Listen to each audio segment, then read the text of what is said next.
तो अब तक के लेक्चर वीडियोस में हम ये समझ चुके हैं कि अगर हमें कुछ संख्याएं दी जाएं तो उनमें से सबसे बड़ी कौन सी होगी या फिर सबसे छोटी कौन सी होगी।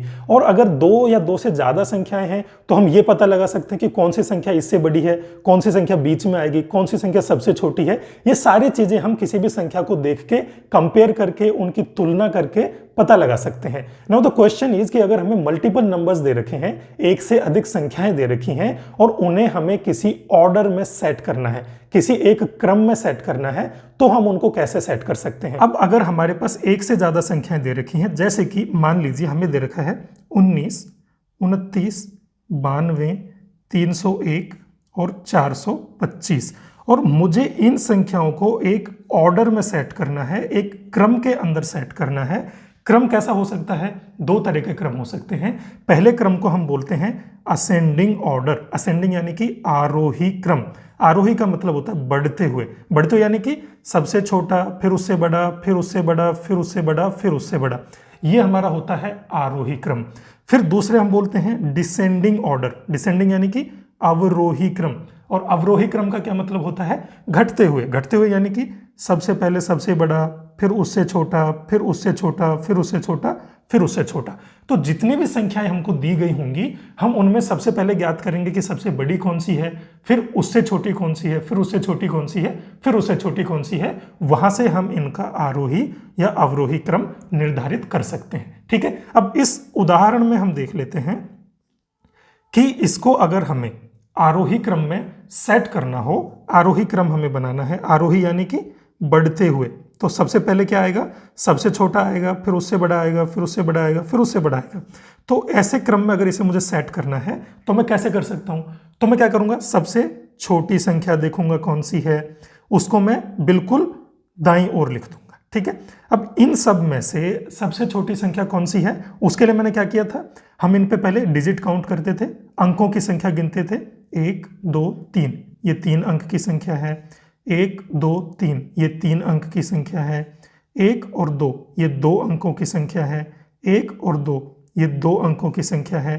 1 और 2, ये भी 2 अंकों की संख्या है।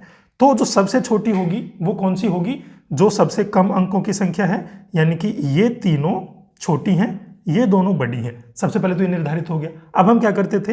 अगर अंकों की संख्या बराबर हो तो हम देखेंगे कि सबसे बाईं ओर, सबसे लेफ्ट में छोटा नंबर कौन सा है। तो सबसे छोटा कौन सा है?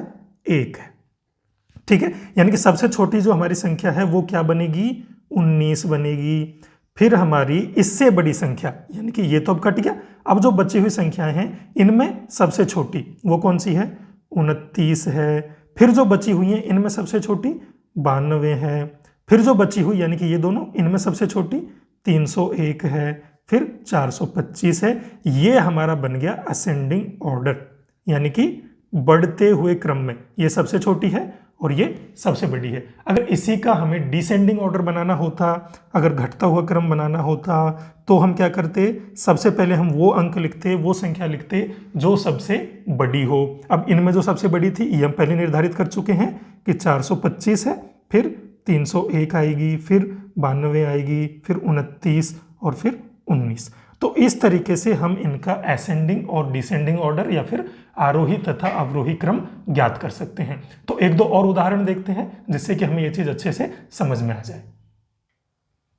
अब हमें ये कुछ 5 संख्याएं दी गई हैं और हमें इनको अवरोही क्रम यानी कि डिसेंडिंग ऑर्डर में अरेंज करना है। डिसेंडिंग, घटते हुए क्रम में इनको हमें बना देना है। तो सबसे पहले सबसे बड़ी संख्या, फिर उससे छोटी, फिर उससे छोटी, फिर सबसे छोटी।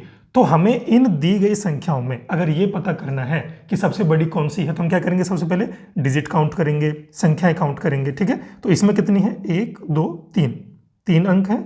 इसमें कितने हैं? 1, 2, 3, 4। इसमें 4 अंक हैं। इसमें 1, 2, 3, 4। इसमें भी 4 हैं। 1, 2, 3, इसमें 3 है। 1, 2, 3, लेकिन यहाँ पे 0 है तो 0 नहीं आएगा बाईं तरफ, तो ये 2 अंकों की संख्या है। ठीक है, तो अब हमें क्या मिल गया कि ये 4 अंक की हैं 2 और बाकी सब कितने की हैं? 3 की और 2 की। तो जो सबसे बड़ी संख्या होगी वो इन दोनों में से कोई सी एक होगी। ठीक है, क्योंकि दोनों 4-4 अंकों की हैं।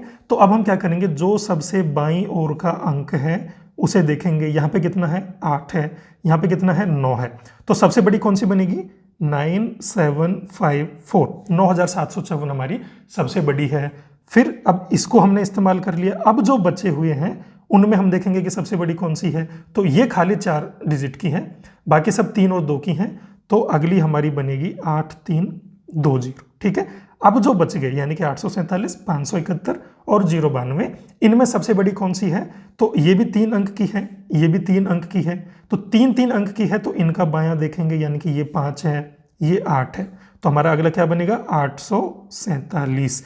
फिर ये 3 अंक की है और ये 2 अंक की है, तो सबसे बड़ी कौन सी है, यही होगी ऑब्वियसली 571, और फिर हमारी क्या आएगी 92। तो ये हमारा बन गया अवरोही क्रम। ठीक है, अगर हमें इसी से देखते हुए, इस क्रम को देखते हुए अगर हमें आरोही क्रम बनाना हो तो हम कैसे करेंगे, जस्ट इसको उल्टा कर देंगे। यानी कि सबसे पहले क्या आएगा 92, फिर क्या आएगा 571, फिर 847, फिर 8320, फिर 9754। तो इस तरीके से हम इनका क्रम ज्ञात कर सकते हैं। अब मान लीजिए कि हमें ये 4 संख्याएं दे रखी हैं, इनमें हमको क्या करना है, डिसेंडिंग ऑर्डर यानी कि इनका अवरोही क्रम हमको निर्धारित करना है। ठीक है, अवरोही यानी कि सबसे पहले क्या आएगी सबसे बड़ी, फिर उससे छोटी, फिर उससे छोटी, फिर सबसे छोटी। तो हमें इनमें अगर ये देखना है कि सबसे बड़ी कौन सी है, तो हम क्या करेंगे, अंकों को काउंट करेंगे, अंकों को गिनेंगे। इसमें कितने अंक हैं, 1 2 3 4, 4 अंकों की है। 1 2 3 4 5, ये 5 अंकों की है। 1 2 3 4, ये 4 अंकों की है। 1 2 3 4, ये 4 अंकों की है। अब इनमें सबसे बड़ी कौन सी है, 5 अंकों वाली सबसे बड़ी हो जाएगी, तो अपने आप 85400 सबसे पहले आ जाएगा। ठीक है, तो इस संख्या को हमने इस्तेमाल कर लिया। अब जो 3 बची, इनमें सबसे बड़ी कौन सी है, तो इनमें सबसे बड़ी देखने के लिए क्या, क्योंकि है तो चारों ही 4 अंक की, तो हम क्या करेंगे, सबसे बायां देखेंगे। सबसे बायां जब हम देखते हैं तो यहाँ पे है 7, यहाँ पे है फिर से 7, और यहाँ पे है 5। तो 5 तो छोटा है, इन दोनों में से कोई सा एक जो है वो सबसे बड़ा होगा। तो इन दोनों में से कौन सा बड़ा होगा, अगर 7 बराबर मिल गया तो हम क्या करेंगे, उसके अगला देखेंगे। यहाँ पे कितना है 5, और यहाँ पे कितना है 8, तो बड़ा कौन सा है 8, यानी कि अगला नंबर क्या आएगा अपना 7 8 6 1। अब हमारे पास क्या बचे, ये और ये 2 बचे।